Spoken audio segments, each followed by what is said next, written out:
Sonabarighat bypass road বিশেষ করে খুব সুন্দরভাবে নির্মিত হচ্ছে ভারতমালা প্রকল্পের মাধ্যমে। বিশেষ করে এই যে রংপুর কাশীপুর হয়ে সোনাবাড়িঘাট বাইপাস হয়ে আবার শিলচর রামনগর আইএসপিটি পর্যন্ত এই রাস্তাটি খুব গুরুত্বপূর্ণ রাস্তা, বিশেষ করে আমাদের শিলচরের একটা গুরুত্বপূর্ণ লাইফলাইন। আর এই রাস্তার কাজ সম্পূর্ণ হয়ে গেলে বিশেষ করে ভারী যানবাহন বা মালবাহী যানবাহন সেগুলা এই রাস্তা দিয়ে চলাফেরা করবে। বর্তমানে রাস্তার কনস্ট্রাকশন কাজ খুব সুন্দরভাবে হয়েছে। ভারতমালা প্রকল্পের মাধ্যমে এটা মহাসড়ক থেকে এক্সপ্রেসওয়ে হিসাবে নির্মিত হচ্ছে।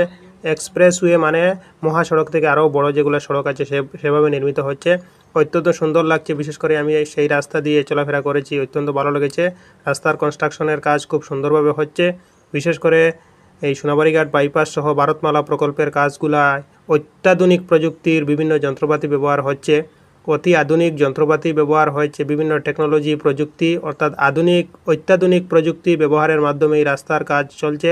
বিশেষ করে মানুষদের সংখ্যা কম বা শ্রমিকদের সংখ্যা কম, বেশিরভাগ যন্ত্রপাতি বা প্রযুক্তির মেশিনের দ্বারা সেই ভারতমালা প্রকল্পের কাজ চলছে। বিশেষ করে শিলচর থেকে আইজল পর্যন্ত রাস্তার কাজ খুব সুন্দরভাবে হচ্ছে। বিশেষ করে জমি অধিগ্রহণ আরও বিভিন্ন কাজকর্মর জটিলতা ছিল, সেগুলো সমাপ্ত হওয়ার পথে তারপরে রাস্তার কাজটা অত্যন্ত সুন্দরভাবে চলছে, যানবাহনগুলো চলাফেরা করছে। বর্তমানে রাস্তা নির্মীয়মান আছে, অর্থাৎ নির্মাণ কাজ সম্পূর্ণ হয়েছে। এই রাস্তা সম্পূর্ণ হয়ে গেলে বিশেষ করে আমাদের বরাক উপত্যকা সহ অসমের খুব গুরুত্বপূর্ণ একটা যোগাযোগের মাধ্যম হবে। বিশেষ করে যানবাহন মানুষদের চলাফেরা অত্যন্ত সুবিধা হবে, মানুষ এক স্থান থেকে অন্য স্থানে যাওয়া আসা করতে অত্যন্ত সুবিধা হবে, রাস্তাঘাটে গাড়িঘোড়া চলবে। বিশেষ করে খুব সুন্দরভাবে রাস্তাটি নির্মিত হচ্ছে। সোনাবাড়িঘাট বাইপাসের নিকট বরাক নদীর উপরে যে সেতুটি বিগত দিনে কাজকর্ম হয়েছিল, বিগত 10 বছর থেকে কাজ সম্পূর্ণ হয় নাই।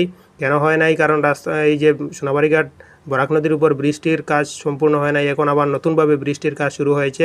আশা করি খুব অল্প দিনের মধ্যেই এই বৃষ্টির কাজ সম্পূর্ণ হয়ে এবং বাইপাস চালু হয়ে যাবে।